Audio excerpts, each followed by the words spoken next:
Right now on News 13, hear from one Horry County family who says they're still shaken after police say a man broke into their home, ran around the house, and assaulted them.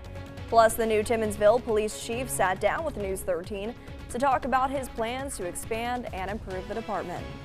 Coverage you can count on at 6 starts now. He always welcomed neighbors into his home, his son's friends. He treated like his own children. First at 6, we're hearing from the family of a Georgia man who lost his life after helping save a child from a rip current in Myrtle Beach. Good evening, I'm Adriana Lawrence. The Horry County Coroner's Office identified the man as Derek Moore. News 13's Morgan Baker spoke with Moore's family, who say this selfless act was the kind of man he was. I'm here at 10th Avenue South in Myrtle Beach, where Derek Moore's brother tells me he went into the ocean on Friday night to save not just one life, but two. To Moore's family, helping someone in need wasn't out of character. They say it's simply who he was. Very selfless, very friendly, never met a stranger. Never met a stranger. He would walk up to anybody and make them feel like welcome and family. Moore was at the beach near 10th Avenue South on Friday when police say he saw a child struggling in the water. Police say the incident occurred around 8 o'clock that night after lifeguards had gone off duty. Moore's mother says she got a call Friday night from his fiance letting her know what had happened.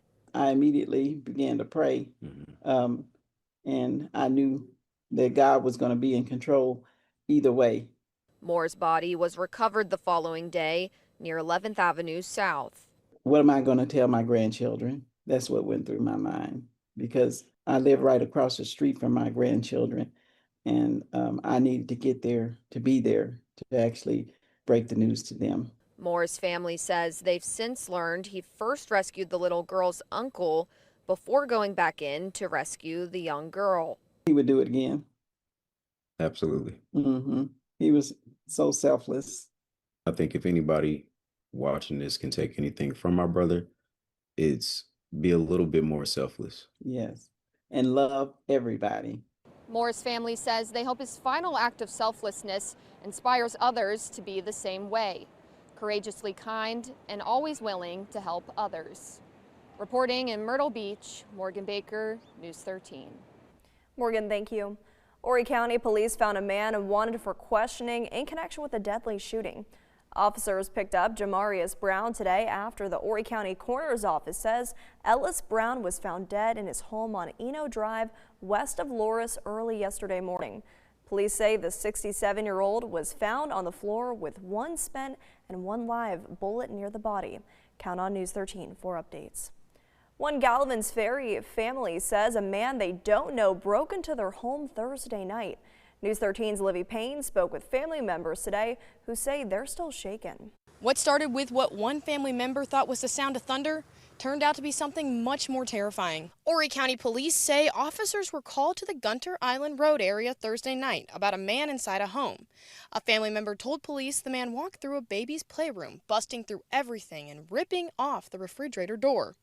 Dylan Horak says he's thankful for the help of family members and is glad everyone is safe. The damage was pretty extreme, but really it was more the blood than anything else. I said there was obviously, the broken window.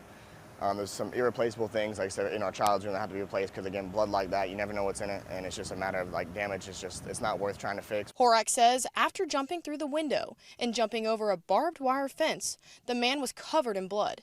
He says some family members are scared to even come back in the house after what happened. My wife, she doesn't want to go back to that same house because with a traumatic event like that, we had just got back from the hospital, not but 2 days before we got there. So when we had got back from the hospital, she was going through the postpartum. And obviously, it was just we were trying to kind of decompress at the house itself. And now that a home like that, even though it could have happened to anybody, it just makes it not feel like home, especially after it just happened. Police say it appears the man was under the influence of drugs or alcohol. Reporting in Gallivet's Ferry, Livy Payne, News 13. A very scary situation. Thank you, Livy. A Darlington County man faces charges in connection with social media posts investigators say promoted violence and mass attacks. Zane Smith is charged with breach of peace of a high and aggravated nature. Authorities say the 22-year-old made the post on X between March 16th and August 3rd. Investigators also allege Smith shared anti-Semitic, sexist, racist, homophobic, and anti-government content. The State Law Enforcement Division investigated the case at the request of the FBI. News 13 is your local election headquarters, and candidates vying for the open U.S. Senate seat made their final pitches to voters over the weekend. In our 5 o'clock hour, you heard from candidates who touched on affordability during the PD stump stop.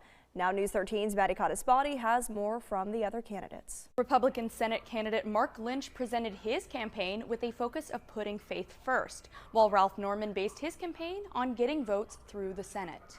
We're all sitting here wondering, when is anything going to happen?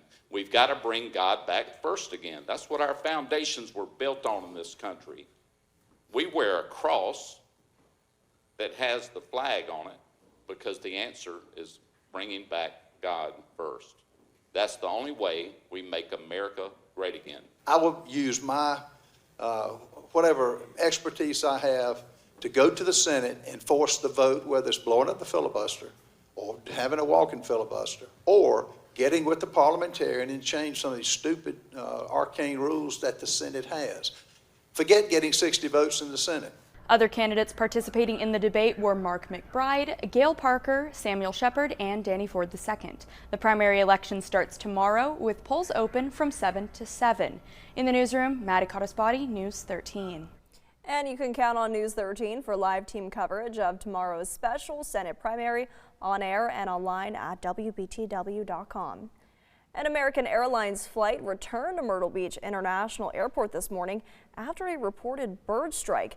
Data from FlightAware shows the plane left for Charlotte Douglas International Airport at 8 this morning, but came back and landed at MYR about a half hour later. No one was hurt, and all the passengers got off the plane normally. The airline will inspect the aircraft before it goes back into service. And no injuries after this small plane landed in some woods near the Conway Airport. Horry County Fire Rescue says it happened shortly after 8:30 yesterday morning near North Polly's Road. Officials say the plane was damaged but gave no other details pending an investigation. The new Timmonsville police chief spoke with News 13 1 week after being sworn in. Chief Preston Ford discussed his long-term goals, while the manager of one business talked about the need for more patrols. Here's News 13's Eric Cooper.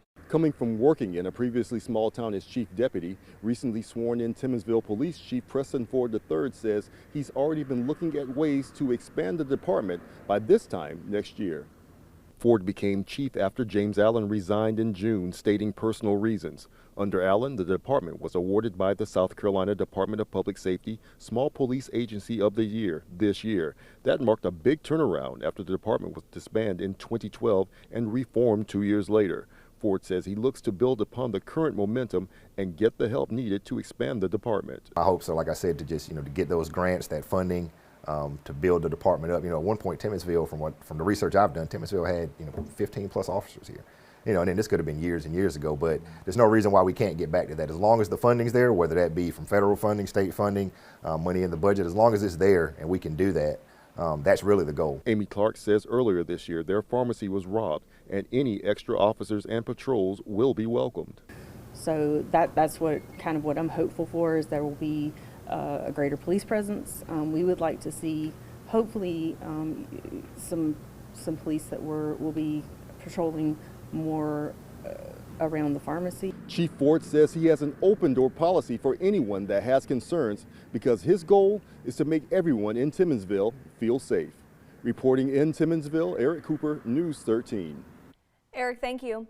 Well, 4 years ago today, a woman was killed during a visit to the beach in Garden City after she was impaled by a beach umbrella caught up in windy conditions. Today, we spoke with the chairman of a committee formed back in 2020 to develop safety standards for beach umbrellas. Those standards include requiring an anchor that can withstand at least 75 pounds of pulling force. He's also working to educate beach communities across the country by giving them warning signs developed with federal safety engineers. We have donated these signs to municipalities all across the United States. And for those municipalities that post these signs, it lets people know that are coming to the beach the dangers, and use an umbrella base that has that sticker, that warning label on it that says that it's an ASTM 3681 compliant anchor. He says the signs were offered to Horry County and even redesigned after concerns about the original graphics, but his team never heard back.